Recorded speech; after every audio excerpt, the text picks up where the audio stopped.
തിരികെ വാർത്തകളിലേക്ക്. തിരുവനന്തപുരം ആരിനാട് കോട്ടയ്ക്കകം പഞ്ചായത്ത് അംഗം ശ്രീജിയുടെ ആത്മഹത്യയിൽ പഞ്ചായത്ത് ഭരണസമിതിക്കും CPM-നുമെതിരെ ഗുരുതര ആരോപണവുമായി കുടുംബം. പഞ്ചായത്ത് പ്രസിഡന്റ് വിജു മോഹനും CPM നേതാക്കളും നടത്തിയ കുപ്രചരണങ്ങളാണ് മരണത്തിലേക്ക് നയിച്ചതെന്നാണ് കുടുംബത്തിന്റെ ആരോപണം. ഇൻക്വസ്റ്റ് നടപടികൾ പൂർത്തിയാക്കി ശ്രീജിയുടെ ഭൗതിക ശരീരം മെഡിക്കൽ കോളേജിലേക്ക് മാറ്റി. സ്ഥലത്ത് ഹർത്താൽ നടത്തുമെന്ന് കോൺഗ്രസ് അറിയിച്ചു. ആര്യനാട് കോട്ടയ്ക്കകം വാർഡ് മെമ്പർ ശ്രീജയുടെ ആത്മഹത്യയിൽ വലിയ രീതിയിലുള്ള പ്രതിഷേധങ്ങൾ ഉണ്ടാകുകയാണ്. ഇന്ന് ഉച്ചയ്ക്ക് ശേഷം ആര്യനാട് പഞ്ചായത്തിൽ ഹർത്താലടക്കം കോൺഗ്രസ് ആഹ്വാനം ചെയ്തിരിക്കുന്ന ഒരു സാഹചര്യം നിലനിൽക്കുന്നുണ്ട്. ആര്യയുടെ ആത്മഹത്യയിൽ അതിന് ഉത്തരവാദി CPM ആണ്, അതോടൊപ്പം തന്നെ പഞ്ചായത്ത് ഭരണകൂടമാണ് എന്നടക്കമുള്ള കാര്യങ്ങളിലാണ് ഇപ്പോൾ പ്രതിഷേധങ്ങൾ ഉയരുന്ന സാഹചര്യം. അതായത് ശ്രീജയുടെ കുടുംബവും സ്ഥലത്തെ കോൺഗ്രസ് നേതാക്കളും ആരോപിക്കുന്നത് ഇത് ശ്രീജയുടെ ഈ അകാല മരണത്തെ വിട്ടുപിരിഞ്ഞ ശ്രീജയ്ക്ക് ആദരാഞ്ജലി അർപ്പിച്ചുകൊണ്ട് ഇന്ത്യൻ നാഷണൽ കോൺഗ്രസിൻ്റെ കോട്ടയ്ക്കകം വാർഡ് കമ്മിറ്റി സ്ഥാപിച്ച ഫ്ലെക്സാണ്. ഈ ഫ്ലെക്സിന് തൊട്ട് സമീപത്ത് തന്നെ ശ്രീജിയെ ഇകഴ്ത്തി കാണിച്ചുകൊണ്ട് കോട്ടയ്ക്കകം വാർഡ് മെമ്പറെ കാണാനില്ല എന്ന് പറഞ്ഞ് CPM-ന്റെ കോട്ടയ്ക്കകം ബ്രാഞ്ച് സ്ഥാപിച്ചിരിക്കുന്ന ഒരു ഫ്ലെക്സ് ബോർഡും കാണാം. ഇതിൽ ഗുരുതരമായിട്ടുള്ള ആരോപണങ്ങൾ, രൂക്ഷമായ രീതിയിൽ വിമർശനങ്ങളടക്കം ശ്രീജയ്ക്കെതിരെ പറയുകയും ചെയ്യുന്നുണ്ട്. പഞ്ചായത്ത് മെമ്പർ എന്ന ലേബലിൽ വാർഡിൽ സാധാരണക്കാരായ ജനങ്ങളുടെ ലക്ഷ്യങ്ങൾ തട്ടിയെടുത്തു എന്ന രീതിയിൽ നിരവധി കാര്യങ്ങൾ എഴുതി വെച്ചുകൊണ്ട് ആരോപണമായിട്ട് ഉന്നയിക്കുകയും ചെയ്തു. യക്ഷിയുടെ ചിത്രം കൂടി വെച്ചുകൊണ്ടാണ് CPM ഇവിടെ ഒരു ഫ്ലെക്സ് ബോർഡ് സ്ഥാപിച്ചിരിക്കുന്നത്.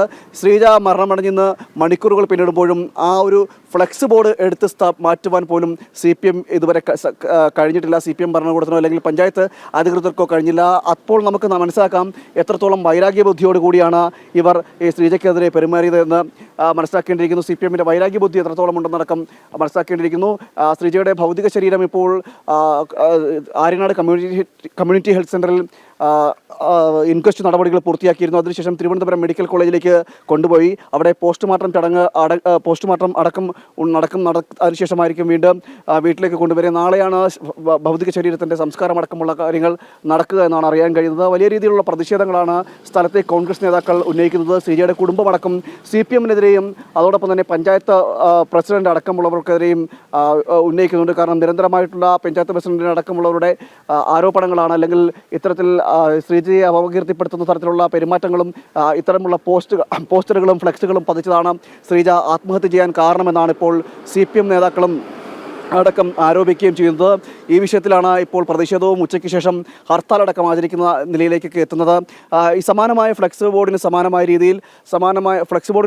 രീതിയിൽ ഉടനീളം, അതായത് ഈ പഞ്ചായത്തിലുടനീളം ഇത്തരത്തിൽ ഫ്ലെക്സുകൾ സ്ഥാപിക്കുകയും ശ്രീജയെ അപകീർത്തിപ്പെടുത്തുന്ന നിലയിലേക്ക് ചെന്നെത്തിയിരുന്നു. മറ്റ് വേറെ പല തരത്തിലുള്ള സാമ്പത്തിക ക്രമക്കേടുകൾ ഉണ്ടായിട്ടുണ്ട്, അതിന് പരാതി ലഭിച്ചിട്ടുണ്ട് എന്നതടക്കമുള്ള കാര്യങ്ങളാണ് ഇപ്പോൾ പഞ്ചായത്ത് പ്രസിഡന്റ് അടക്കം പറയുന്നത്. ഇതിൻ്റെയൊക്കെ കാരണങ്ങൾ കൊണ്ടാണ് ശ്രീജ ആത്മഹത്യ ചെയ്തതെന്നടക്കമുള്ള കാര്യങ്ങൾ പറയുകയും ചെയ്യുന്നു. അങ്ങനെയൊക്കെ പറയുമ്പോഴും ഇത്തരത്തിൽ ഫ്ലെക്സ് ബോർഡുകൾ നിരവധി സ്ഥലത്ത് സ്ഥാപിക്കുകയും ചെയ്തിരുന്നു. വ്യക്തിപരമായിട്ടുള്ള ആവശ്യങ്ങൾക്ക്, വ്യക്തിപരമായിട്ടുള്ള കാരണങ്ങളാൽ സാമ്പത്തികം കൈപ്പറ്റി അല്ലെങ്കിൽ മറ്റ് പണം കടം വാങ്ങി കൊടുക്കാതിരിക്കുന്ന ഒരു സാഹചര്യം ഉണ്ടാകുമ്പോൾ അതിനെ ഈ രീതിയിലാണ് ഇപ്പോൾ ഈ CPM-ന്റെ ഭാഗത്തുനിന്നുള്ളവരുടെ ഭാഗത്തുണ്ടായിട്ടുള്ള ഈ സമീപനങ്ങളും പെരുമാറ്റങ്ങളും ഉണ്ടായിരിക്കുന്നത്. അതാണ് ഇത്തരത്തിൽ ഈ ശ്രീജയുടെ ആത്മഹത്യയിലേക്ക് ചെന്നെത്തുന്ന നിലയിലേക്കുള്ള കാര്യങ്ങളിലേക്ക് വഴിവെച്ചത്. ഏതായാലും സമാനമായ രീതിയിലുള്ള ഫ്ലെക്സുകൾ, പോസ്റ്ററുകൾ, അതോടൊപ്പം തന്നെ കുറുവാ സംഘം എന്നതടക്കമുള്ള ആക്ഷേപ വാക്കുകൾ ചൊരിഞ്ഞുകൊണ്ടുള്ള ഫ്ലെക്സുകൾ പലയിടങ്ങളിലും ഈ പഞ്ചായത്തിൻ്റെ പലയിടങ്ങളിലും സ്ഥാപിച്ചിട്ടുണ്ടായിരുന്നു. ശ്രീജിയെ അപകീർത്തിപ്പെടുത്തുന്ന തരത്തിലുള്ള ഇത്തരം പോസ്റ്ററുകളാണ് മരണത്തിലേക്ക് നയിച്ചതെന്നാണ് ഇപ്പോൾ കുടുംബമടക്കം ആരോപിക്കുന്നത്. അതിൻ്റെ